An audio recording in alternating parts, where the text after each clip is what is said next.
몇 년 전에 제가 읽었던 책 중에 경청이라고 하는 책이 있어요. 경청이라고 하는 책. 그 조신영 씨가 쓴 책인데요. 사부 예배 때는 영상이 안 나오나요?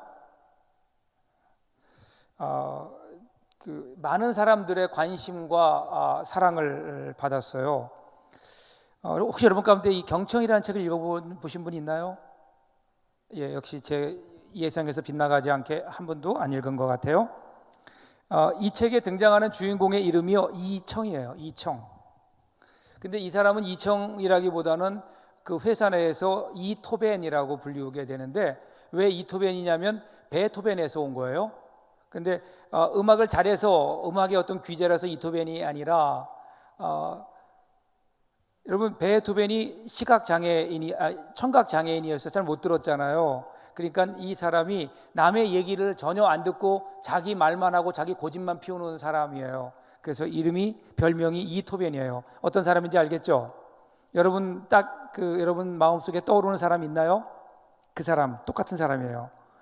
근데 이분이 원래 그 직장이 한 현악기를 만드는 악기 회사의 상무로 있었는데, 그런데 어느 날 값싼 중국제 그 악기들이 유입이 되면서 회사가 어려워진 거예요. 회사가 어려워지니까 구조조정에 들어갔어요.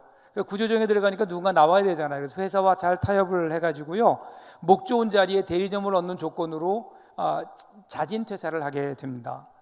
자진 퇴사를 해서 그래도 대리점을 얻었으니까, 악기 대리점을 얻었으니까 그 대리점 준비를 잘해서 그 대리점이 개업하는 날, 오픈하는 날 갑자기 쓰러진 거예요.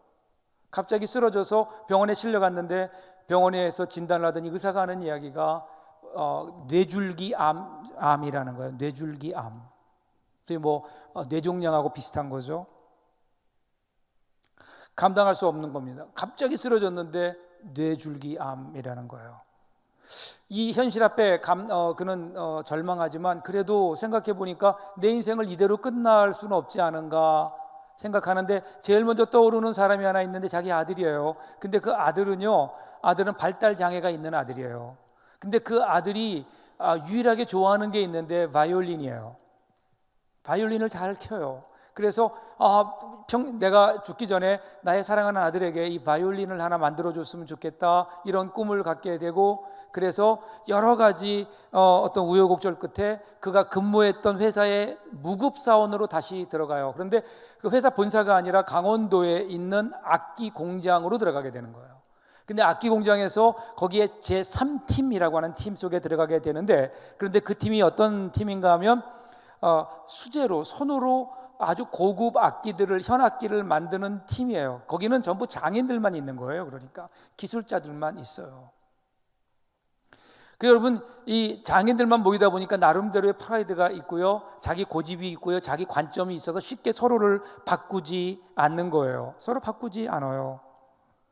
고집들이 강한 전문가들, 장인들 틈에서 아무런 사전 지식도 없는, 그것도 귀도 잘 들리지 않는 이 이토벤이라는 사람이 들어갔으니 얼마나 힘들겠어요. 그래도 그는 포기하지 않는 거예요. 왜냐하면 아들을 위해서 해야 될 일이기 때문에. 거기서 바이올린 제작하는 걸 배웁니다. 그런데 귀가 잘 들리지 않으니까 사람들이 말할 때에 더 많이 집중하게 되고요, 이전과는 다르게. 그리고 귀가 들리지 않으니까 독순술이라는 것을 배워서 사람의 입모양을 보고 이제 그 의사소통을, 그 사람의 말뜻을 알게 되는 겁니다. 그런 과정에서 서로 으르렁대며 남의 이야기에 전혀 귀를 기울이지 않았던 그 3팀의 사람들이 이 사람 때문에 하나가 되고요, 그리고 그 마음들이 녹기 시작하면서 서로의 이야기에 귀를 기울이기 시작합니다. 그러면서 그들은 다른 사람과 소통하는 것이 얼마나 귀하고 기쁜가 하는 것들을 경험하게 되는 거예요. 여러분, 요즘 이 시대를 가리켜서 불통의 시대, 그렇게 얘기합니다. 근데 여러분, 그거 아세요? 지금처럼 자기 하고 싶은 얘기 다 하는 시대는 없었어요. 누구나 다 인터넷을 통해서, SNS를 통해서 하고 싶은 이야기를 다 합니다. 자기 하고 싶은 얘기 못하는 사람이 없어요. 그런데 그렇게 서로 마음에 하고 싶은 얘기를 다 쏟아내면서 서로를 향해 뭐라 그래요? 안 통한다는 거예요. 불통이라는 겁니다. 왜 그럴까요? 이야기하는 사람은 많은데 듣는 사람이 없어요. 듣는다는 것 굉장히 어려운 일입니다. 그래서 사람이 말하는 데는요 2, 3년 걸린대요. 말을 배우는 데는. 그런데 듣는 것을 배우는 데는 80년의 세월이 걸린다고 합니다. 듣는 것. 그래서 어떤 한 심리학자가 재밌는 얘기했어요. 가정에서 부부싸움 하잖아요. 남편과 아내가 부부싸움을 하는데, 그런데 이 한 가지만 잘하면 부부싸움의 대부분이 없어지는 일이야. 부부싸움 안 해도 된다는 거예요. 그게 뭐냐? 경청이에요. 서로의 말을 잘 들으면 되는 거예요. 문제는 어디서 오는가? 서로의 말을 잘 안 들어요. 어느 부부가 있었는데요, 그 남편이 회사에 갔다 오니까, 여러분 아내들이 남편이 들어오면 막 얘기하잖아요. 여러분 집에 가면 그런 거 많이 보시죠? 아내들이 막 얘기를 해요. 남편한테 하루 종일 있었던 얘기니 뭐니 막 얘기를 해요. 그러니까 남편이 힘든 거예요. 말이 많으니까 귀찮은 거예요. 그러니까 뭐라고 얘기하는가 하면, 여보, 아까 내가 전에 그 책을 읽었더니 그 책에서 뭐라 그러냐면, 여자는 남자들보다 2배 말을 많이 한대. 남자는 한 15,000단어 하루에 사용하는데 여자는 35,000 이상의 단어를 사용한대. 무슨 얘기예요? 입 닥쳐라 그 얘기죠. 그러니까 그 얘기를 들은 여자가요 기분 나쁜 거, 여자가 뭐라고 얘기하는가 하면, 아내가, 여보 그런데 왜 그런지 알아? 왜 여자가 말을 많이 하는지 알아? 남자들이 한 번 말하면 못 알아듣는단 말이야. 그러니까 2번 얘기하게 되잖아. 한 번 얘기하면 좀 알아들어봐. 그러면 내가 말을 많이 안 하지. 그때 남편이 뭐라는 줄 아세요? 뭐라고? 그러더래요. 소통이 안 되는 거예요. 소통이 안 되는 이유는 말을 안 해서가 아니에요. 말이 없어서가 아니에요. 듣는 사람이 없는 거예요. 듣지 않기 때문에. 여러분 우리 사람과의 관계도 그런데 하나님과의 관계는 어떨까요? 하나님과의 관계에서 여러분 하나님의 음성을 듣고 있나요? 하나님과 소통하고 있나요? 하나님의 음성을 듣고 있느냐는 거예요. 혹시 우리는 너무 하나님을 향한 이런저런 이야기는 많이 하는 것 같은데, 정말 하나님이 나에게 하시는 말씀은 내가 얼마나 듣고 있는가? 하나님과 소통하고 있는가? 오늘 우리가 읽었던 말씀도 보면 하나님과 소통하지 못하는 사람들의 안타까운 이야기가 나오고 있어요. 오늘 39절을 한번 보세요. 어떻게 시작하지요? 39절 상반절 보면요, 모세가 이 말로 이스라엘 모든 자손에게 알림에, 이렇게 나와요. 모세가 이 말로, 다른 말로 모세가 이 말을 듣고, 그런 뜻이에요. 근데 이 말이 어떤 말일까요? 그 말은 본문 바로 앞에 나와요. 앞에 나오는 35절이에요. 나 여호와가 말하였거니와 모여 나를 거역하는 이 악한 온 회중에게 내가 반드시 이같이 행하리니 그들이 이 광야에서 소멸되어 거기서 죽으리라. 이렇게 나와요. 성경 구절도 안 나오나요? 이게 무슨 얘기냐면 하나님께서 진노하셔서 모세에게 말씀하신 거예요. 지금 어떤 일이 있었는가 하면 14장 전을 보시면 가데스 바네아에서 하나님께서 이제 여기만 넘어가면 가나안 땅이에요. 근데 거기서 12명의 정탐꾼을 보내죠. 12명의 정탐꾼을 보냈는데 그 중에 10명이 돌아와서 뭐라고 얘기해요? 우리는 거기 들어가면 죽어요. 우리 거기 들어가면 우리는 가나안인들이 워낙 그 힘도 세고 거기 있는 그 성들을 보니까 견고해서 우리가 들어가서 싸워봐야 백전백패 들어가봐야 우린 죽습니다. 이렇게 얘기하는 거예요. 여호수아 갈렙을 제외하고는요.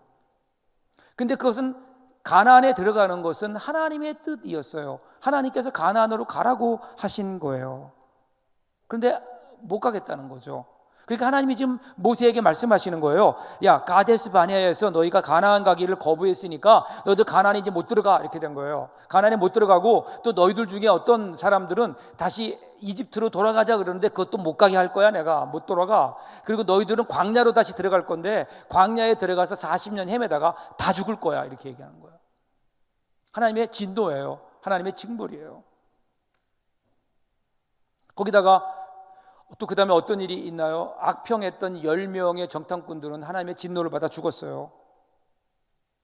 그러니까 기가 막힐 노릇이죠. 이러한 긴박한 상황 속에서 이제 이스라엘 백성들의 모습을 보세요. 그 다음에 39절 하반절부터 40절 보면요, 백성이 크게 슬퍼하여, 이렇게 나와요. 아침에 일찍이 일어나 산꼭대기로 올라가며 이르되 보소서 우리가 여기 있나이다. 우리가 여호와께서 허락하신 곳으로 올라가리니 우리가 범죄하였음이니이다. 이렇게 얘기해요. 그러니까 모세 이 말을 들으니까 백성들이 슬퍼하죠. 자, 우린 죽었다는 거예요. 너희는 광야에서 다 죽을 거다고 하니까 여러분 얼마나 슬프겠어요. 미래가 죽는다는 거예요. 그러니까 이 이야기를 들으면서 그 백성들 중에, 이스라엘 사람들 중에 일부분들은 그들이 일어나서 얘기하는 거예요. 자기가 행했던 일들에 대해서 회개하고 하나님 이제라도 가겠습니다. 늦었지만 이제라도 가겠습니다. 이러면서 올라가는 거예요. 올라가면서 뭐라고요? 하나님 보십시오. 이제 우리가 하나님이 허락하신 곳, 하나님이 가라고 한 가나안 땅을 이제서라도 저희는 올라가겠습니다. 이런 거죠. 우리가 지금까지 또 이전의 모든 것은 하나님 앞에 우리가 신앙이 없었습니다. 내가 회개합니다. 그리고 이제라도 올라갑니다. 이러고 올라가는 거예요. 늦게라도 정신을 차렸는가? 우리는 그렇게 생각할 수 있는데 모세는 여기에 대해 뜻밖의 얘기를 해요. 41절부터 43절에 보면 모세가 이르되 너희가 어찌하여 이제 여호와의 명령을 범하느냐 이렇게 얘기해요. 그러면서 이 일이 형통하지 못하리라. 여호와께서 너희 중에 계시지 아니하니 올라가지 말라. 너희가 올라가면 패할 거다. 아말렉인과 아말렉인과 가나안인이 너희 앞에서 있으니 너희가 그 칼에 망하리라. 너희가 여호와를 배반하였으니 여호와께서 너희와 함께하지 아니하시리라 하나. 이렇게 나와요. 그러니까 지금 이런 행동이 어떤 건가 하면요, 이제라도 하나님 뜻에 순종하는 게 아니라 하나님의 뜻에 불순종하는 거예요. 그뿐이 아니에요. 한 걸음 더 나아가서 반역하는 거다, 그렇게 이야기하고 있어요. 그러면서 하나님이 너희와 더 이상 함께하지 않는다라는 거예요. 않는다.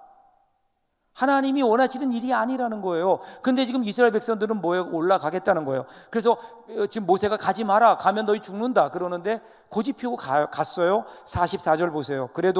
그들이 그래도 산꼭대기에 올라갔고 여호와의 언약궤와 모세는 진영을 떠나지 아니하더라. 그럼에도 불구하고 지금 그들은 올라갔어요. 자기들 마음대로 올라갔어요. 가나안 땅을 향해 갔어요. 그런데 그 다음에 어떤 말씀이 나오는가 하면 여호와의 언약궤와 모세는 진영을 떠나지 않았다, 이렇게 얘기해요. 여호와의 언약궤는 움직이지 않았어요.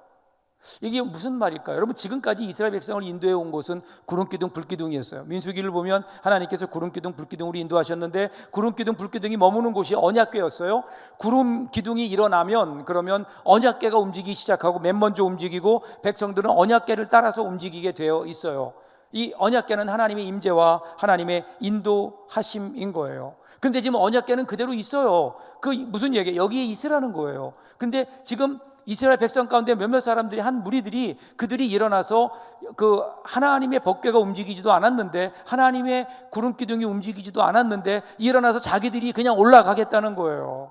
자기들 마음대로 올라가겠다는 거예요. 여기 있다가는 광야에 있다는 죽을 것 같으니까 그랬는지 모르지만 일어나서 올라가겠다라고 그렇게 얘기를 하는 거예요. 자기 열심에 뻗쳐가지고 자기 열심으로, 자기 생각으로 일어나서 이제라도 가겠습니다 그러고 올라가는 거예요. 자, 지금 누가 주인이고 누가 따라가는 사람인지를 모르는 거예요. 하나님이 앞서 가시고 언약궤가 움직이고 이스라엘 백성은 그 뒤를 따라가야 되는데 지금 반대가 된 거예요. 자기들이 앞서 가면서 하나님 보고 따라오라는 거예요. 그죠? 그러니까 이게 뭐예요? 이게 불순종이고 반역이라는 거예요. 반역. 자, 그래서 어떻게 됐나요? 마지막 45절 보세요. 아말렉인과 산간지대에 거주하는 가나안인이 내려와 그들을 무찌르고 호르마까지 이르렀더라. 하나님 명령에 불순종한 결과 박살난 거예요. 박살나게 깨졌어요. 그리고 가나안 사람들에게 패해서 어디까지 가는가 하면 호르마까지 가요. 호르마라고 하는 곳은요, 가데스 바나에에서 60km 정도 북쪽에 위치한 곳이에요. 그러니까 60km를 쫓겨간 거예요. 여러분, 이스라엘 백성들의 모습 보세요. 지금 하나님 말씀을 듣고 있는 거예요? 하나님 말씀을 청종하고 있는 거예요? 아니에요. 정말 자기가 잘못을 깨달았다면 어떻게 해야 돼요? 잘못을 깨달았다면 벌을 받아야 돼요. 여러분, 우리가 부모님들께 잘못했으면 어떻게 해야 돼요? 정말 잘못을 깨달았으면 그래, 나는 이 벌을 달게 받겠습니다. 이게 잘못한 사람들의 모습인 거예요. 나는 잘못했습니다. 그런데 벌은 안 받겠습니다. 그럼 이거는 벌을 안 받으려고 수를 쓰는 거지 절대로 잘못을 회개한 게 아니에요. 진짜 잘못을 회개하면 잘못에 대한 벌을 받는 거예요. 지금 벌이 뭐예요? 가나안 땅에 들어가는 것, 못 들어가는 것이 아니라 다시 하나님 말씀대로 광야로 나가는 거예요. 광야에 40년 살다가 죽는 거예요. 그러면 하나님 잘못했으니까 나는 죽어도 쌉니다 이러고 광야에 들어가서 40년 동안 그렇게 살았더라면 하나님께서 그것을 보시고 야, 네가 진짜로 죄를 뉘우치는구나, 그리고 용서해 주셨을 수도 있는데 어떻게 될지 모르겠지만, 그런데 그들은 자기 욕심대로 또 나가는 거예요. 마치 청개구리 같아요. 여러분 청개구리 이야기 아시죠? 가라고 할 때는 죽어라고 안 가요.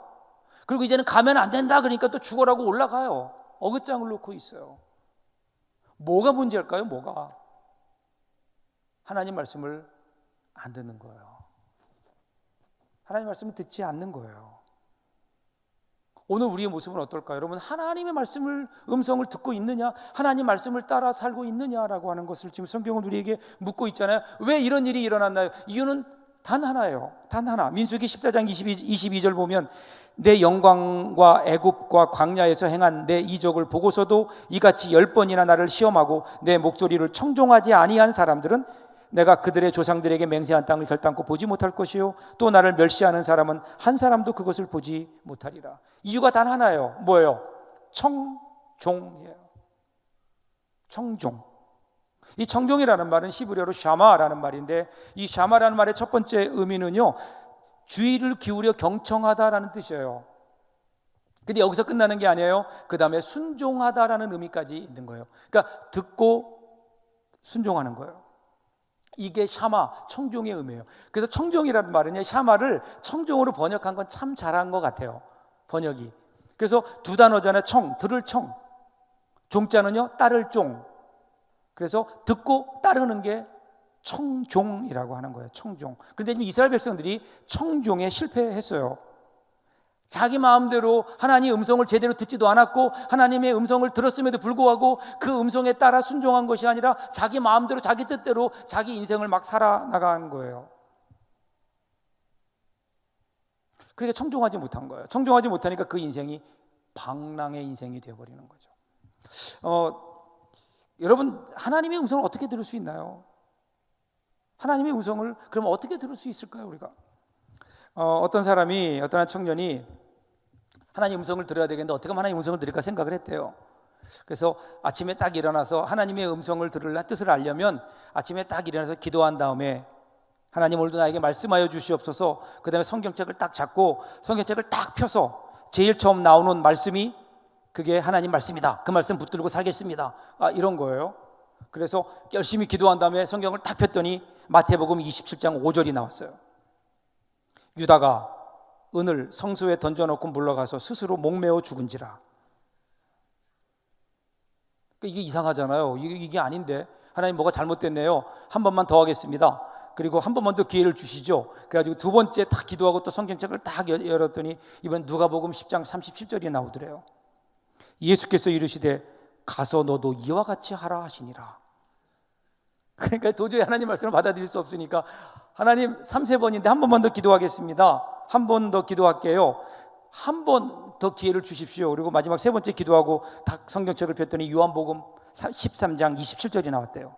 이에 예수께서 유다에게 이르시되 내가 하는 일을 속히 하라 하시니라. 하나님 음성을 이렇게 들을 수 있는 게 아니잖아요. 하나님 음성을 그냥 아무렇게나 일어나서 자다가 일어나 성경책 탁 펴면 하나님 말씀이 나와요. 어느 날 길을 가다가 실컷 놀다가 어느 날 갑자기 하나님 음성이 들려오길 바래요. 여러분 하나님 음성을 들으려면 어떻게 해야 돼요? 우리는 하나님의 음성을 듣기를 원하는 간절한 열망은 있나요? 하나님의 음성 없이 하나님의 뜻이 어디 있는지도 모르는 채 그렇게 학교 가고 그렇게 직장 생활하고 그렇게 신앙 생활하고 그렇게 가정 생활하고 하나님의 뜻이 어디인지도 모르는데 그렇게 살아가는 우리 인생이 여러분 불안하지도 않아요? 그러면서 그 삶 가운데 하나님이 함께 해주시기를 원해요. 하나님의 뜻을 알고 하나님의 뜻대로 행하는 자들에게 하나님께서 함께 하시고 거기에 하나님의 인도하심 속에 발걸음마다 거기에 하나님의 은혜가 임하게 되고 하나님의 함께 하심과 축복이 있는 건데 내 마음대로 막 사는 거예요. 그러면 그 다음 결론은 뭐예요? 결론은 없어요. 하나님이 함께 하시지 않으세요. 돌아와야 돼요. 천부의 의지 없어 손 들고 옵니다. 그리고 돌아오는 수밖에 없는 거예요. 근데 우리는 자꾸만 그 길로 가요. 그럼 어떻게 해야 될까요? 여러분 한자로 보면요 청자가 나와요. 한글로 청자가 나오는데 보시죠. 거기 보면 여러분이 볼 때 왼쪽에 한문 아세요? 귀 이자가 나오고 그 밑에 임금 왕자가 있죠. 그죠? 보이십니까? 한문을 모르는 사람은 할 수 없고요. 이게 뭐냐면 왕 같은 귀예요. 이 청자가 그런 의미가 있다 그래요. 왕 같은 귀. 왕이 크잖아요. 그러니까 가장 큰 귀. 귀를 크게 열어라. 들을 때 상대방의 이야기에 집중하도록 귀를 크게 열어라.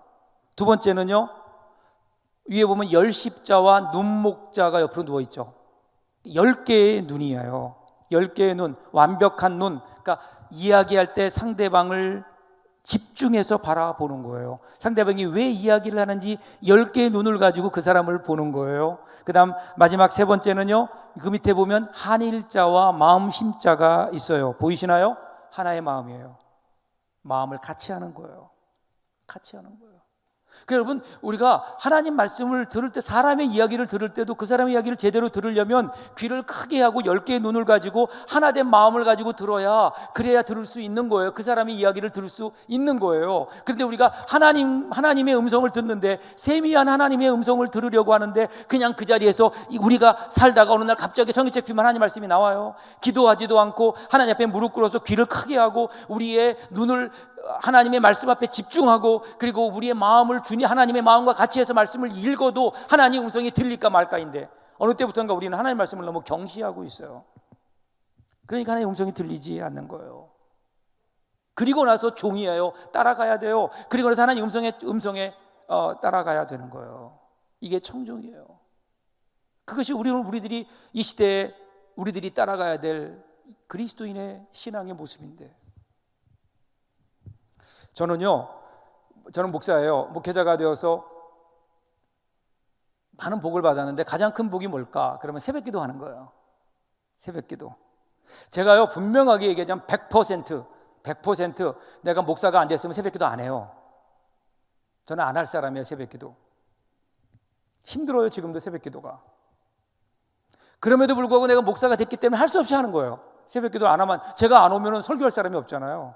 그러니까 새벽 기도를 제가 할 수 없이 하는 거예요. 그런데 하면서 하나님 앞에 감사하는 것은, 그러면서 제가 받는 복이 있어요. 누리는 은혜가 있어요. 그 은혜가 두 가지예요. 하나는 충전의 은혜예요. 하루를 시작하기 전에 내 힘으로 살 수 없잖아요. 나는 이 세상을, 오늘 내가 살아가는 나의 삶의 어떤 하루를 내 힘으로, 내 지혜로, 내 생각으로는 살기에 너무 힘들어요. 여러분 그렇지 않나요? 하루 동안 여러분의 학교와 직장과 삶을 살아갈 때 내가 가지고 있는 힘과 지식으로 오늘 나에게 일어나는 모든 일들을 내가 다 헤쳐나갈 수 있어요? 아니잖아요. 충전받는, 하나님의 능력을 충전받는, 하나님의 지혜를 충전받는 거예요. 하나님, 오늘 하루 동안 내가 하나님의 은혜대로, 하나님의 뜻대로 살 수 있도록 나에게 하나님의 힘을 주십시오. 지혜를 주십시오. 충전받는 시간이에요. 또 하나는 튜닝이에요. 튜닝. 그걸 우리말로 하면 조율이에요. 조율을 하는 거예요. 여러분, 조율이 뭔지 아시죠? 아무리 좋은 악기라도 줄이 조율되지 않으면 좋은 소리가 나지 않는 거예요. 그래서 어떻게 해요? 사람들은요, 여러분 혹시 이런 악단이나 아니면 오케스트라 이런 데 가보셨나요? 가면 처음에 뭐 하는 줄 아세요? 삐삐삐삐 막 거리고 막 이상한 소리들이 나면서 줄을 맞춰요. 조율을 하는 거예요. 튜닝을 해요.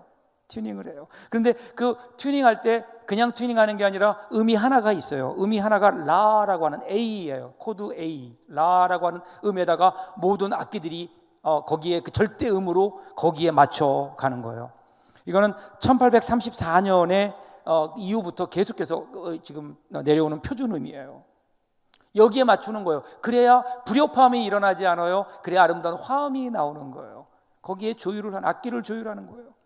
여러분, 이 악기가 조율되지 않으면 아무리 그 연주자가 훌륭하다고 하더라도 조율되지 않는 악기 가지고는 절대로 연주할 수가 없거든요. 오늘 우리도 마찬가지예요. 오늘 우리 삶에서 아름다운 소리가 나려고 하면, 우리 삶이 정말 어떤 화음을 이루며 아름다운 삶이 되려고 하면 튜닝을 잘해야 돼요.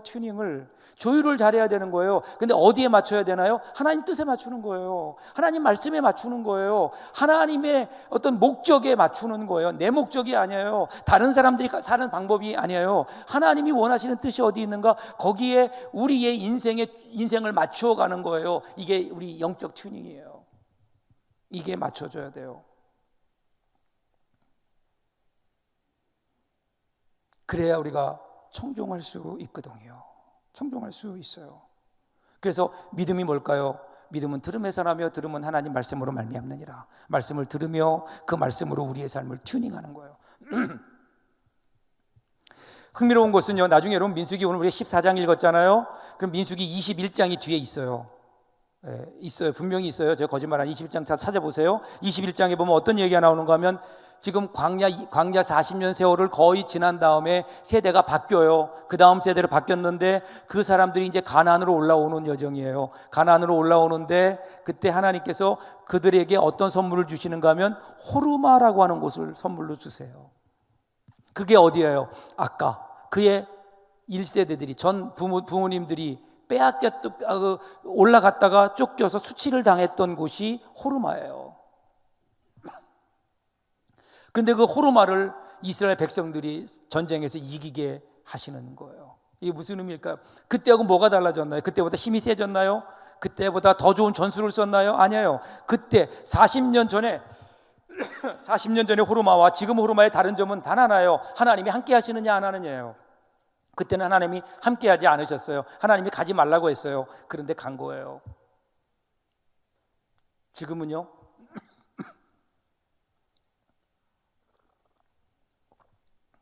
죄송합니다. 지금은 하나님께서 가라고 하시는 거예요. 하나님이 함께 하시는 거예요. 하나님의 뜻이 거기 있어요. 그러니까 호르마가 축복의 땅이 되는 거예요. 승리의 땅이 되는 거예요. 하나님이 안 계시니까 그것은 저주요 패배의 땅이 되는데 하나님이 함께 하시니까 그것은 축복의 땅이 된다니까요.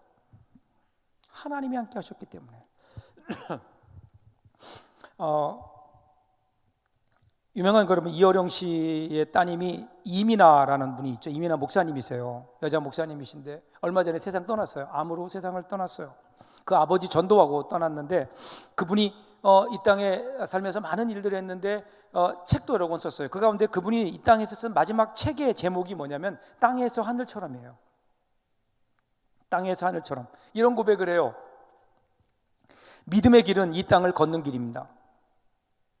이 땅은 늘 하나님을 부정하고 그분의 다스림을 거부하며 그분의 뜻을 거역하는 곳이지만, 그래서 이 땅은 인간의 욕심과 야망이 뒤엉켜 있고 그 배후에는 사탄의 음흉한 흉계가 숨어 있지만, 이 땅을 향해 빛이 있으라 말씀하시고 빛 대신 예수님을 이 땅에 보내셔서 어둠과 저주 아래 놓여 있는 모든 인생들에게 구원을 주신 것 같이 믿음이란 이 땅에 살면서 하나님이 어떤 분인가를 알아가며 그분의 뜻을 알고 그분의 다스림 가운데 그분의 뜻이 이루어지도록 내 자신을 내어드리는 일입니다.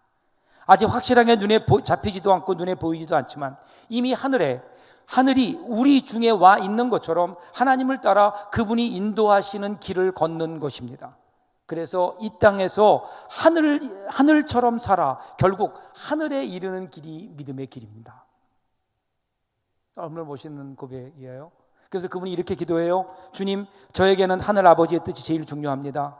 그 뜻이 저의 삶 속에 이루어지는 것이 저에게는 가장 큰 행복입니다. 어떤 길이라도 걷겠습니다. 어떤 일이라도 하겠습니다. 어떤 대가라도 치르겠습니다.